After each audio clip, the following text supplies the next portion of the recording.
Basta abroad, basta OFW, maraming pera yan. Totoo naman, maraming pera talaga ang mga OFW kasi monthly sumasahod. Saka, malaki ang diferensya ng sahod sa ibang bansa kaysa sa sahod sa Pilipinas.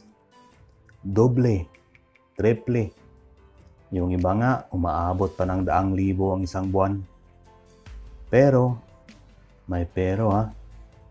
Depende yan sa trabaho at sa posisyon. At depende din sa bansang pinagtatrabahuhan. Meron kasing mga bansa na malaki talaga ang pasahod, katulad ng Amerika at ng mga bansa sa Europa. Dito sa Asya, ang pinakamaraming OFW, lalo na sa Middle East, gaya ng Qatar, Saudi Arabia at UAE. Napakarami din sa Hong Kong at iba pang karatig bansa. Merong mga OFW na sobrang tipid, kuripot kumbaga. Ang dahilan ng kanilang pagtitipid, maliit kasi ang sahod.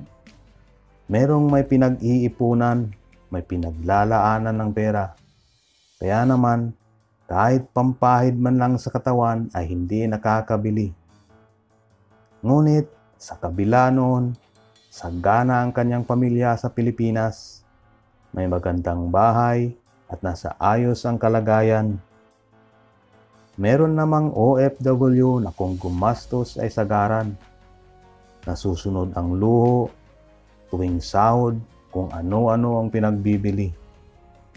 At ang mga anak sa Pilipinas, ang kanyang pamilya ay nagugutom at nababaon sa utang. Saludo ako sa mga OFW na mas inuuna ang kapakanan ng pamilya kaysa sa sarili.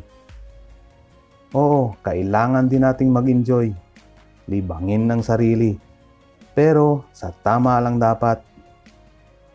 At doon naman sa mga naiwan sa Pilipinas, hindi porket abroad ang nanay o tatay nyo o ang asawa nyo ay magpakasasa na kayo.